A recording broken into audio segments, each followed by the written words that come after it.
All right, now we're doing 7Q Keypad Horror. This is by Laurynas Lazauskas, and 91% of the people like it. So having two standards for a keypad layout is inconvenient.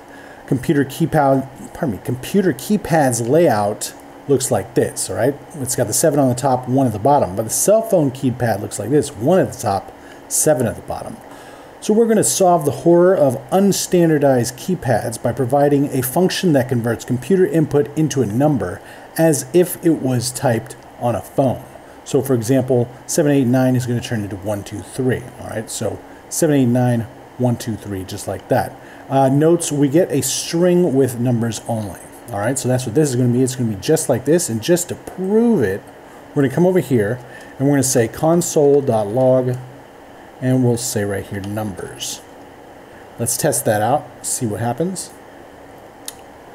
And look, we've got this just like this, okay? So we're going to turn 789 into 123. We're going to turn 123 into 789, and we're going to leave 4, 5, and 6 and 0 the same, all right? That being said, first things first, we got to iterate through this thing, right? So we're going to say for let I equals 0. Whoops.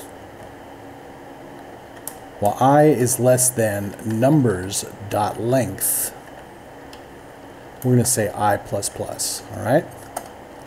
Then we're going to come down here and we're going to deal with this 0 first. So we're going to say if numbers at I equals 0, we're going to push 0 into something. So first, before we do that, let's say let result equal an empty string so that we can push stuff into there.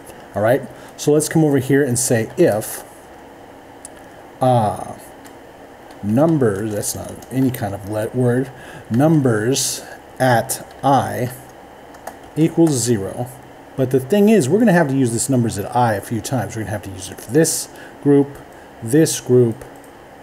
and this group, and we'll just use that one as a remainder group.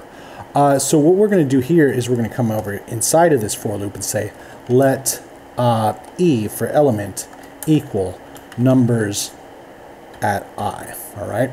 And so now we're going to come over here and say E. So it's the element of the string. I don't know what we would call that, place, I don't know. So element just like an array, that's what I'm going to say. So if that's the case, what we're going to do is we're going to say result plus equals E, all right? Or we could just put plus equals 0, it really doesn't matter. So right here, what we're going to say is else if, now this is where it's going to start to get tricky.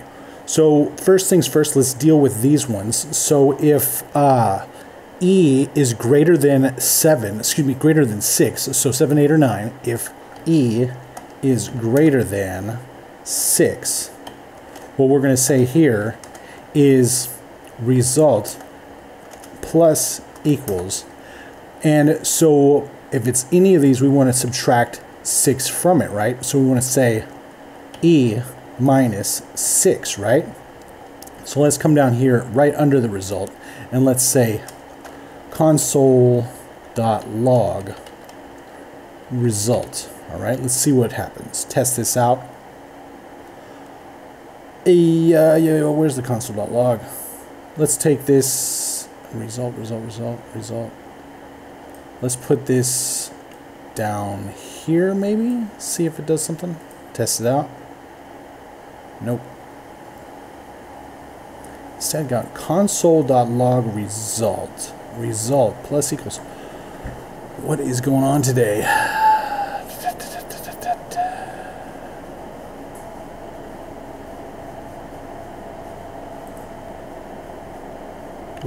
Length. Goodness. L-E-N-G length. T-H. All right. Come back down here. Console.log result. Sometimes it's like that, you know? All right, so we've got 0, 1, 0, 1, 2, 0, 1, 2, 3. All right, so it's turning the 7s, 8s, and 9s into 1s, 2s, and 3s. All right? So now that we got that settled, what we're going to do is another else if. So else if E is less than 4, all right, so 1, 2, or 3, we'll come down here and say result plus equals E plus 6. Now let's do a console.log result. See what that looks like. What is this? 0, 1, 2, 3, 1, 6, 1, 6, 2, 6, 1, 6, 2, 6, 3, 6. It looks like it's just adding the number 6 after the E. And you know why? Because that's exactly what it's doing. This is a string, and they're adding a 6 to it. And so if you add a string to a number, it just makes it a string. So what we're going to have to do is turn this E and turn this string into a number, and then add it to another string. Hopefully that makes sense to you. So instead of adding 6, it's going to add 1 plus 6, and that's going to be a regular numeral, and then we're going to add it to this string, and then it's going to turn back into a string. Hopefully that makes sense. Let me show you what we're going to use for that. We're going to use this unary plus operator, which when it precedes its operand, the unary plus operator precedes its operand and evaluates to its operand, but attempts to convert it to a number if it isn't already. So that's what it does, is convert strings to numbers, basically. So if we put a plus in front of this E and then do a test, all right, so now we've got 1, 2, 3, 7, 8s, and 9s. So all we got to do is just say else whoops, that's not what we're doing.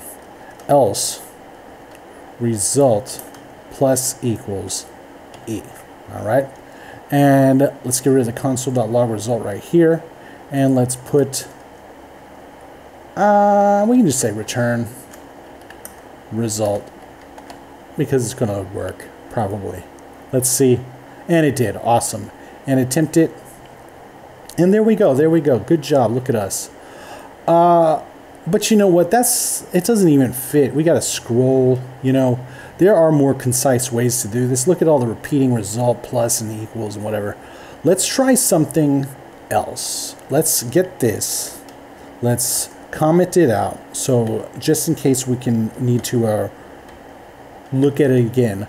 But let's do something like this. Let's say const computer to phone like this. Let's say equals in instead of numbers, and let's do the arrow so we can make this arrow function syntax. Let's say console.log right here so we can test as we go, and let's just see what in looks like right now. Test it out.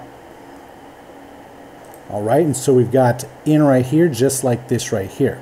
All right, so now that we've got that, what we want to do first, we're going to use the map method on this, but what we want to do first is turn this string into an array. And to do that, we're going to use spread syntax.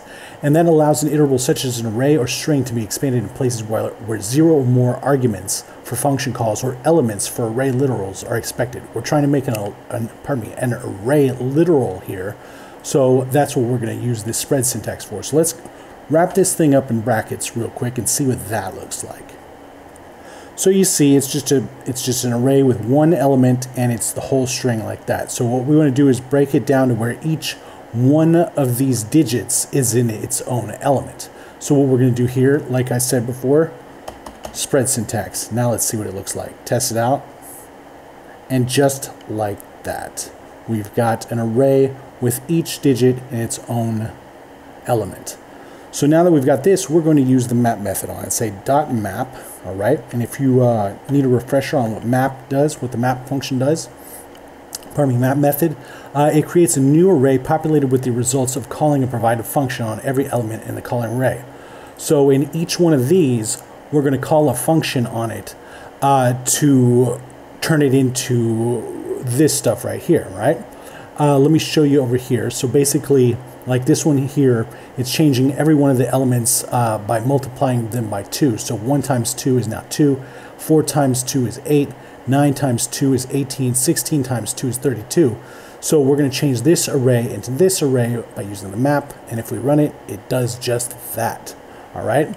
So what we're going to do here is say, let's go one more time back to the map. We're going to use this syntax. We're going to have that array literal dot map, and then we're going to have element, or this is the same as x. What we're going to use this is the E, and an arrow, and then the expression just like this, all right? So we're going to say E arrow, and for the expression we're going to use is, first things first, we're going to get this string right here and put it into this thing right here. And we're going to access this string in a special little way, okay? We're going to use this accessor. We're going to say access it by putting E in there. So if the E, like let's come through here. So if E is 7, right? So it's 7, it's going to go to E, it's going to go to this string at index 7. So 0, 1, 2, 3, 4, 5, 6, 7. So it's going to change every 7 into a 1. If it gets to the 1, it's going to go to this string at index 1, so 0, 1. So it's going to put the 7 in. So it's just doing the old switcheroo by arranging them this way. Let's test it out and see. So you see now we got 0, 1, 2, 3, 4, 5, 6, 7, 8, 9, just like that. So now all we got to do is join them together to get a string. So what we're going to do for that is use the join method, which creates and returns a new string by concatenating all the elements in an array, separated by commas or a specified separator string. If the array has only one item, that doesn't have anything to do with us. All right, so instead of the commas, we're going to use a specified separator string, and we're just going to use an empty string. So it's just going to be like adding another element to the string, just like this. So this one's adding element air, adding element fire, element air, and then element water. I guess that's a pun. Ha ha ha, they're all elements anyway. Jokers. So they do this. So if this was a space right here, run it, it would be fire space, air space, water. And let's do that, run it, and now there's no space in between. So that's what we're going to use here. We're going to say dot join spaces in between the characters, just like that. So it's going to make a new string out of the array we have, and just like that we got that.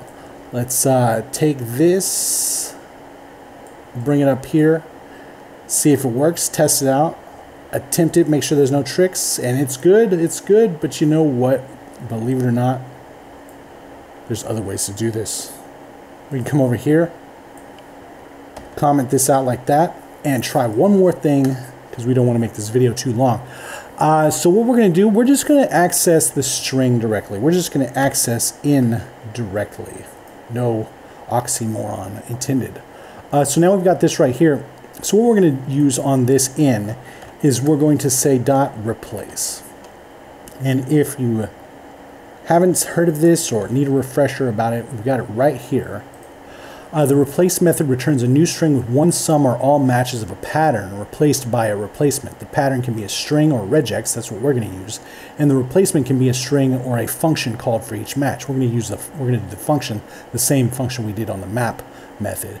If the pattern is a string, only the first occurrence will be replaced. Same with regex. We're going to have to use the global search flag, but we'll deal with that in a second. The original string is left unchanged. So basically we're going to have in dot replace, we're going to have the pattern, which is going to be some regex we're going to use, and then the replacement, which is going to be the same expression, the same function we used on the map. All right, so we're going to come over here and we're going to use the regex first. So 2 slashes like that. Let's come over here to the character classes, and let's come on down here to the slash lowercase d. This matches any digit Arabic numerals, and it's the equivalent to 0 through 9. So for example, this or this matches the 2 in B2. So what we're going to do here is say match D like that, and it's only going to match it once because this is a replace method, so we're going to have to use this global search flag right here so that we can search more than one time. We're going to come over here and put a G right after this slash. So now that's some proper regex. And like I said before, we're just going to use this right here as the expression to do to every element that's going to get replaced. All right, just like that. Let's test it. So we want to do it just like that. Look, it's even 3 spaces shorter than this one. All right, get this out of the way right here. Test it out. Looks good. Attempt it. All right, and submit it. Right, so there's 3 different ways to do it. Here's another way. We could have used the split method instead of the, what is it called? The array literal, but I like the array literal better. They use the normal syntax instead of the arrow function syntax, but basically the same thing. They used this as the expression right here, then the join method. Right here, they made an object instead of making this list, this string right here. So they're using the map method with the array literal right here. And they're using, instead of the E, they use digit. Instead of instead of this, they're using this object and they're accessing it with the digit and then joining it together and then returning the result. And there's plenty of other ways to go check out if you feel like it. Let's go over to mine. Very much like it, just me on this one, best practice in my opinion, and we'll see you next time.